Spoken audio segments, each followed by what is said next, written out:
Muito obrigado, Sr. Presidente. Cumprimento as senhoras e os senhores deputados, o Sr. Presidente também, naturalmente.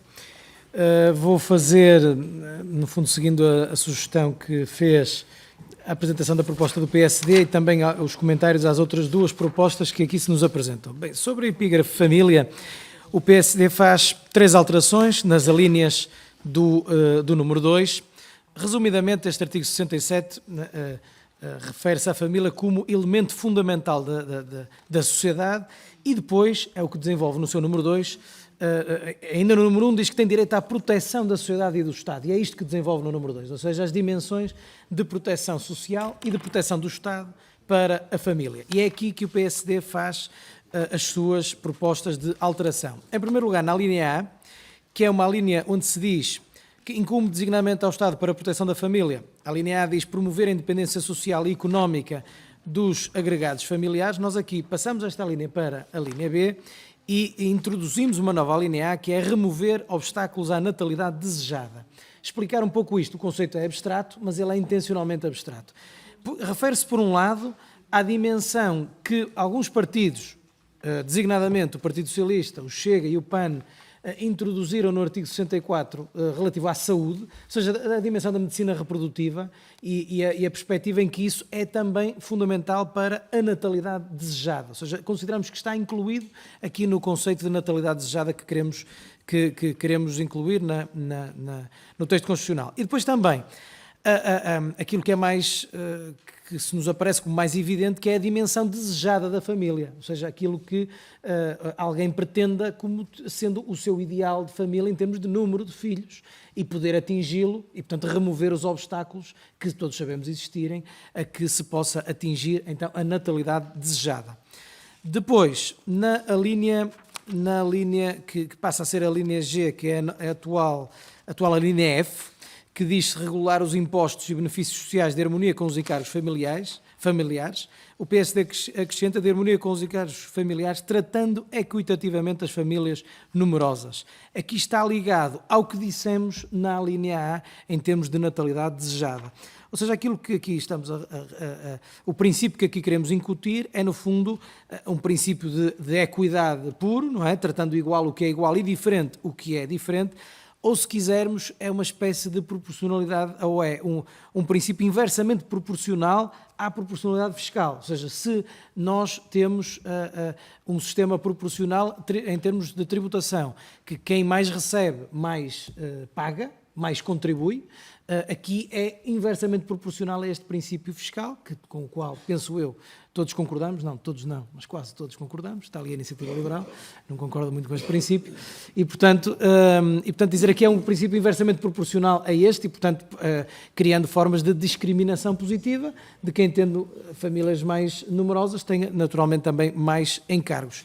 E por último, introduzir uma linha L, que tem que ver com a definição do Estatuto do Cuidador Informal. Sabemos que, entretanto, isto está já definido já está definido na lei. No entanto, é importante, quanto a nós, a consagração constitucional deste Estatuto e, sobretudo, deste elemento, que é um elemento que sempre existiu, mas que verdadeiramente só está nas preocupações políticas, enfim, para não dizer contemporâneas, vamos dizer, de um passado recente, a pessoa que em casa fica a cuidar daqueles que necessitam do seu cuidado. Já tem sido muito refletida esta matéria, tem sido produzida extensa legislação, consideramos que precisamente por isso deve haver consagração constitucional para esta preocupação.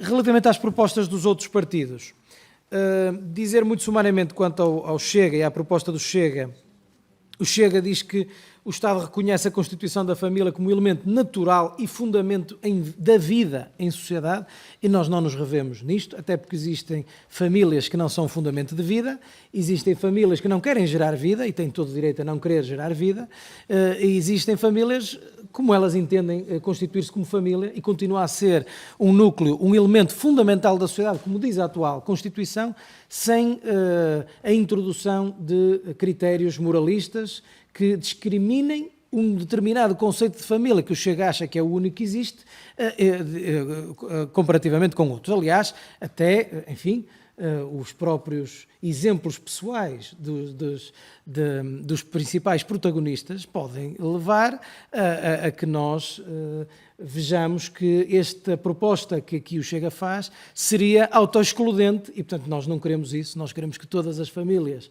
e todos os conceitos de família se integrem naquilo que é a família constitucionalmente prevista e, portanto, está bem como está.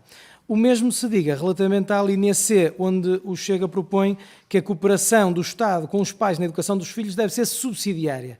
Também consideramos que assim não deve ser. A educação incumbe necessariamente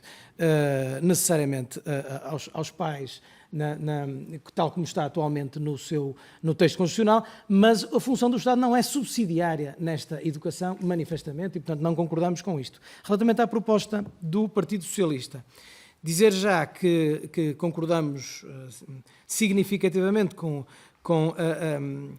a proposta de inserção na linha H, ou seja, no fundo, que a atividade cívica, juntamente com a atividade profissional, como sendo uma atividade relevante para a concertação das políticas setoriais.